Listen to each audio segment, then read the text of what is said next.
Começou a gravação da nossa 7ª aula de literatura. Já fizemos uma retrospectiva antes daqui do que a gente já viu até agora. E vamos falar propriamente do romantismo, aprofundar nessa viagem até 1836. Tá? Um pouco menos de um século, reparem, né, que o romantismo dura um pouco menos de um século. O que diferencia muito das outras escolas anteriores, que duravam mais de um século. Porém, teve muita coisa nesse período. É um período que é acelerado. Aqui começa uma aceleração. E o romantismo ele tem uma importância tão grande, que nós vamos ver aqui, que uma delas é, hoje nós vivemos um novo romantismo. Então vamos tentar entender este novo romantismo que vivemos hoje, baseado nesse romantismo. Seria o neorromantismo, neo é de novo, ou o romantismo moderno, porque ainda não foi estudado no nosso período, né? Mas a gente consegue denotar algumas características bem parecidas. Então, pessoal, no século passado houve a Revolução Industrial. Então, as pessoas saíram do campo, vieram para a cidade, as máquinas ficaram mais, os trabalhadores, né, ficaram mais automatizados, com novas máquinas, algumas profissões se extinguiram, enquanto outras se fortaleceram. Também teve a Revolução Francesa, 1789, um ano fácil da gente gravar, porque é 1789. Revolução Francesa, que veio com aqueles pensamentos da filosofia, do arcadismo, do iluminismo lá, né? E aí no Brasil, as coisas são um pouquinho mais tardias, mas o que acontece lá fora, o brasileiro tenta imitar aqui. Então, aqui no nosso país, a família real veio para o Brasil no início do século. Eles vieram para o Brasil, agora estão morando aqui, vieram para o Brasil fugidos de Napoleão. É importante a gente ressaltar isso aqui, esse fato, porque o Brasil sempre foi um país explorado em sua terra, em suas riquezas, mas também abusado. Ele era usado primeiramente como prisão, foi usado como prisão daquelas pessoas indesejadas. Então, os grandes colonizadores do Brasil foram pessoas que Portugal não queria lá, né?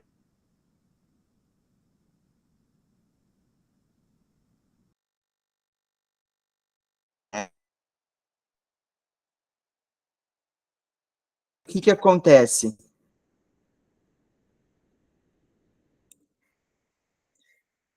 Oi, Cauane, bem-vinda, boa noite. Deixa eu botar a presença aqui para ti. Vocês estão me ouvindo bem? Tá tudo tranquilo, né, gente? Quando eu trancar, vocês me avisem, tá? O que acontece? A família real vem para o Brasil e eles decidem se emanciparem de Portugal, serem independentes, virar um império independente. Então agora somos brasileiros, agora nossa terra é maravilhosa, agora vai dar certo, agora somos, né?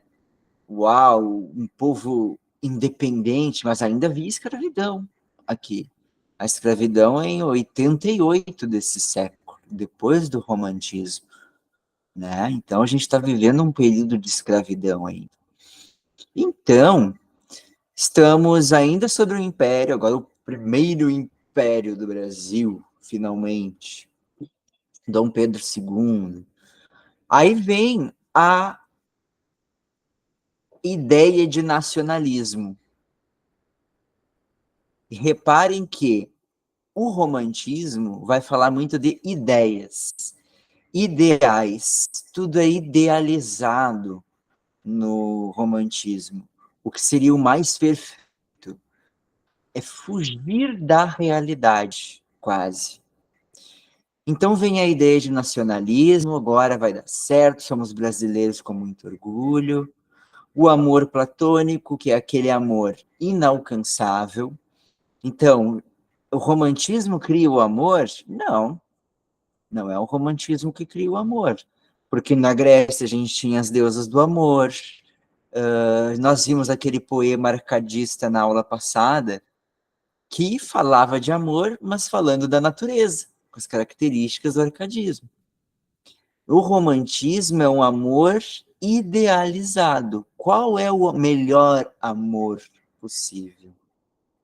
Sentimentalismo. Então, é tudo a respeito dos sentimentos, mas que sentimentos? Meus sentimentos. Então, a ideia do eu, vejam que lá no descobrimento, a gente tinha a ideia totalmente voltada para fora, era coisas sobre a Terra, o cenário, a Terra descoberta, e coisas sobre Deus. Nunca era a minha opinião, nunca era sobre o escritor ou sobre os sentimentos, era sempre sobre coisas de fora. No Barroco, a gente tem aquela dualidade. As pessoas querendo falar de si, querendo falar das coisas de fora. E aquela paranoia, né? Aquele problema todo de, oh meu Deus, para que lado eu vou? No arcadismo, eles tentam fugir do cristianismo, mas acabam falando de mitologia grega. No romantismo, finalmente a gente se libertou daquele pensamento opressivo religioso, seja a religião católica, seja a mitologia grega, a grega, né? Mitologia igual. Agora a gente se libertou de tudo isso. Agora é social e agora é eu. É falar de mim, do meu sofrimento, dos meus pensamentos, da minha felicidade, do amor que eu busco, esse tipo de coisa.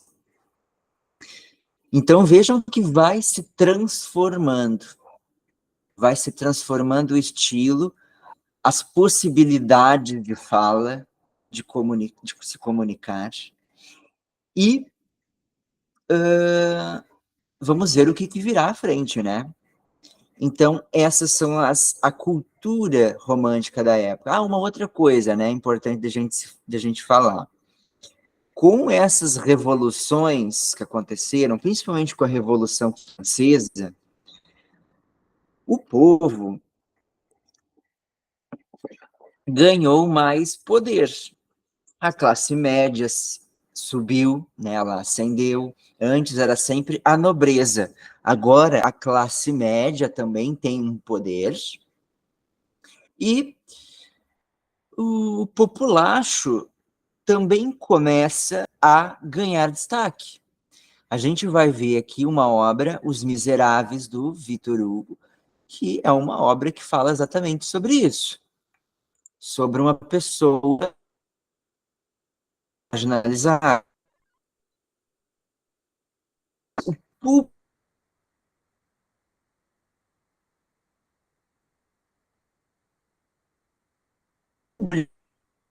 mudou.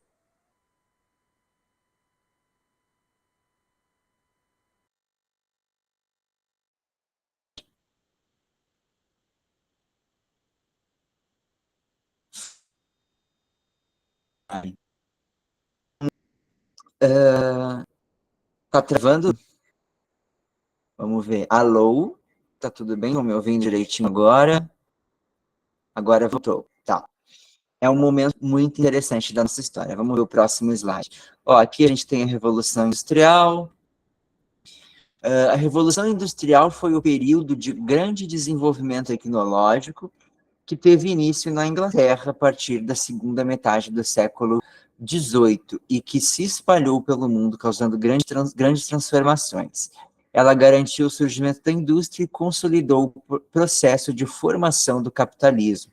Ó, ali está o período da Revolução Industrial, né? 1760, 1840. Então, ela pega bem o iniciozinho do romantismo mesmo. Alguns clássicos que se consolidaram no romantismo, para nós tentarmos entender assim algumas formas de pensar estrangeiras, tá? Então, A Origem das Espécies, do Charles Darwin, não é literatura artística, né? A literatura científica. É um livro que vai criar a teoria de que as espécies evoluíram, éramos de um jeito e com o passar do tempo fomos adquirindo novas características, nosso corpo foi se transformando, né? E a grande teoria das espécies é que nós viemos de um ser em comum com os macacos. Então, vejam que está rompendo muito com as tradições religiosas que vinham até então. A gente tem que lembrar a Idade Média, 1000 anos de Idade Média, que era um pensamento muito pequeno e opressor e sombrio, a Idade das Trevas. E a Idade Média termina em 1400. Então, estamos aqui em 400 anos apenas depois. Tá? Então, a recém estamos escapando e nos livrando. Lembre-se que o Charles Darwin foi criticadíssimo, né? Os Miseráveis, do Victor Hugo. Então, uma história que vai contar a história de Jean Valjean, um homem marginalizado que consegue ascender na vida e, porém, ele tem alguns inimigos e o principal inimigo é o poder. É o povo lutando contra o poder, a polícia corrupta, esses generais que andavam pelas ruas, né, nessa época, perseguindo o povo. Muito interessante, uma crítica social. E esse livro não é sobre a Revolução Francesa, é o pós-Revolução Francesa. Porque a luta continuou depois da Revolução. Então, aqui eles mostram a luta pós-Revolução. Alice no País das Maravilhas, uma literatura infantil. Então, vejam aqui que recém a gente está começando a falar sobre crianças, a fazer esses contos de fada. Alice no País das Maravilhas, vocês conhecem aquela história da menina que cai no buraco de um coelho, e lá ela encontra um outro mundo diferente do dela, quase que o contrário do dela, também dando a infantilidade, porque antes da Revolução Industrial não existia o conceito de infância. Então isso também foi uma transformação. E vejam os anos que isso foram escritos. Ó. A Origem das Espécies, 1859. Os Miseráveis, em 62. Alice, em 65. Então, os anos 60 da Revolução do Romantismo foi bem interessante, né? E o Capital. Então, a gente tem um livro de ciências, 2 livros de literatura e um livro de sociologia, marcante também. O Capital de Karl Marx, aquele polêmico e que é discutido até hoje, né? Que deu origem ao comunismo, a uma ideia de anticapitalismo, que né, a gente viu ali a Revolução Industrial surgiu, trouxe essa ideia de capitalismo também. Então, as moedas, né, os réis começaram a ser implantados aqui no Brasil, escolas. Agora sim a coisa parece prosperar. Isso tudo, pessoal, foi um contexto histórico. Porém, a gente tem 3 fases do romantismo durante esse período, então. E é importante a gente lembrar disso. Quando falar de romantismo, são 3 tipos de romantismo. Durante um período inteiro, que acontecia, ia e voltava, mas que foi bem marcado. Então, olha lá, ó, nacionalista, o primeiro, de 1836 a 1852. A valorização da cultura, da história do país e das tradições populares. O índio é eleito como herói nacional. Então, aqui, esse primeiro período é aquele período que eu estava explicando para vocês. Bom, agora vai dar certo, agora a família real está aqui, agora a burguesia ascendeu, agora a indústria está prosperando, agora somos um império independente, mas é claro, aquela velha história. É sempre bom para os governantes, mas e para o povo? Quem é que vai contar a história do povo, né?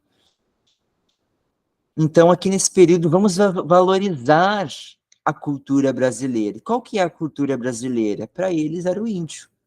O índio era a figura mais brasileira que existia. Então, depois desse período nacionalista, a gente tem de 53 a 69 o mal do século. No início, então, as pessoas começaram a idealizar muito as coisas. O amor, a vida, a morte, o dinheiro, a família, tudo era idealizado. A infância, a adolescência, o que um homem tinha que fazer durante sua vida, crescer, nascer, né? Nascer, crescer, estudar, arrumar uma mulher, trabalhar e morrer, né? Construir uma grande família e morrer. Então as coisas começaram a se idealizar. E o que acontece? As pessoas começam a se frustrar. Então o romantismo tem essa ideia de frustração também. São pessoas frustradas.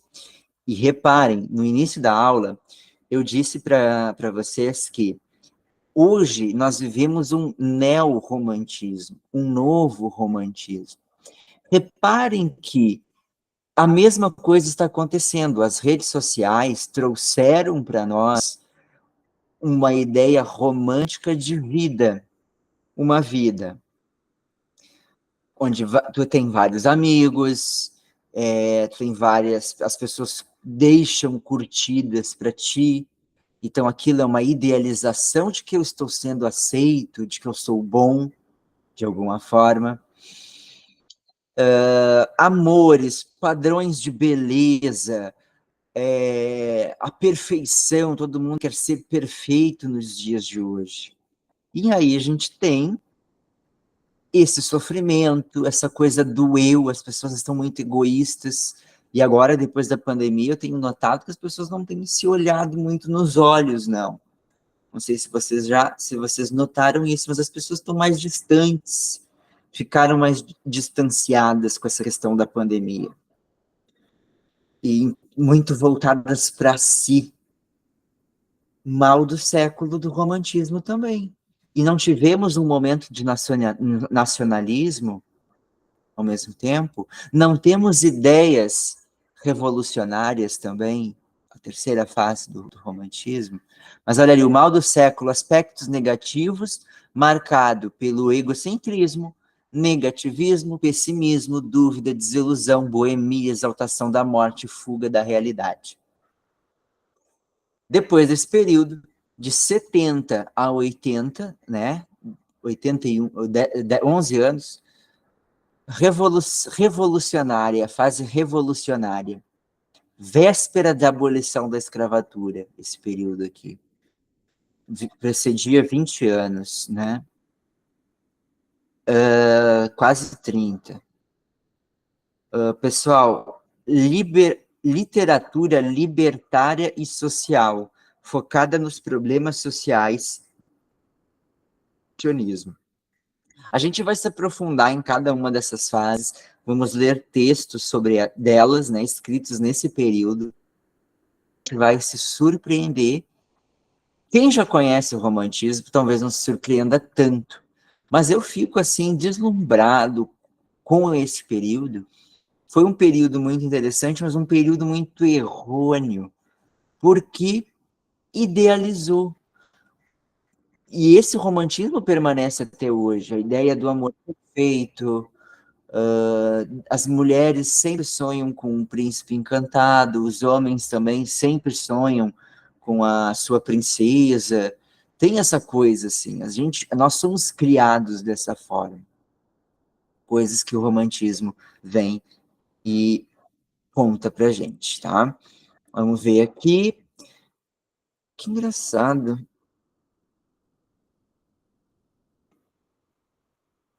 Bom, Iracema, de José de Alencar, da primeira fase do romantismo. Deixa eu só que tinha um slide anterior. Tinha um slide antes desse aqui. Deixa eu ver onde é que tá, se eu não botei para baixo. Aí eu leio aqui para vocês, vamos ver. Tá abrindo. Iracema. Já ouviram falar de Iracema? Já ouviram falar de Iracema? Desse nome, Iracema? A Isabela já ouviu falar.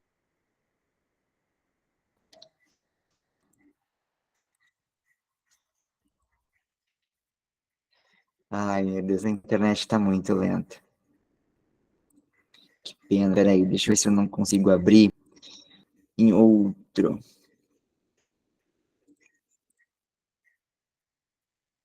Vamos ver. Lá para baixo.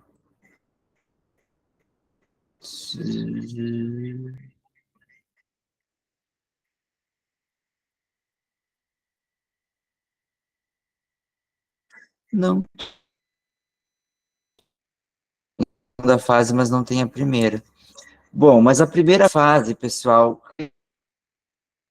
é caso que o índio é. E aqui a gente tem um texto de José de Alencar, clássico de primeira fase do romantismo.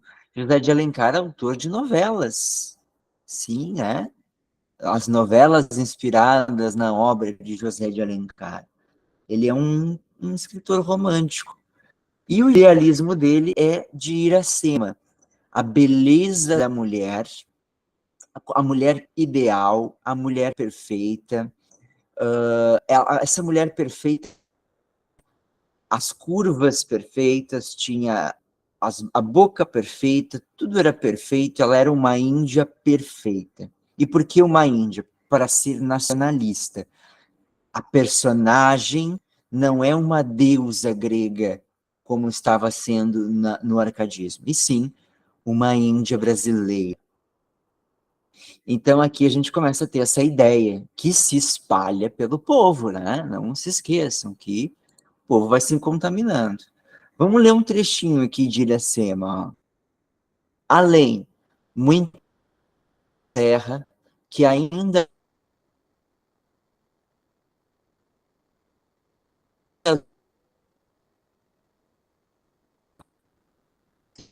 a,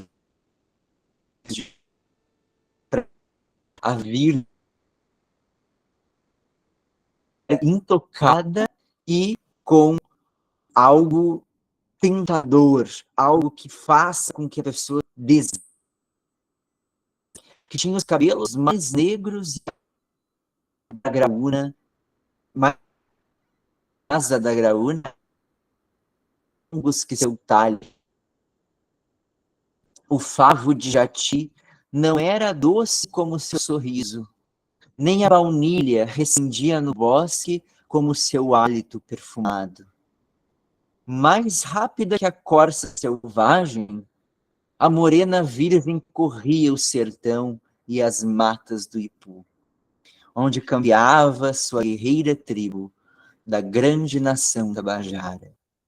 O pé grácil e nu, mal roçando, alisava apenas a verde pelúcia que vestia a terra com as primeiras águas. Gente, olha que linda essa descrição dessa mulher perfeita e tudo é idealizado. É os lábios de mel, os cabelos mais negros. Então tudo é exagerado, inalcançável. A Iracema é aquela mulher que não existe. Todas as mulheres têm defeitos, todos os homens têm defeitos. No romantismo, ele diz que existe a perfeição e que a gente deve buscar por essa perfeição. Então, já aqui no início desse romance, né, do romantismo, as pessoas começam a idealizar, e a pensar, e a desejar, e a criar coisas inalcançáveis para que depois elas se frustrem. Então, é um período que as pessoas morriam cedo, morriam jovens. É aquele período que dá início ao famoso A Maldição dos 27. Vocês acham que Kurt Cobain, Amy Winehouse são os primeiros que morreram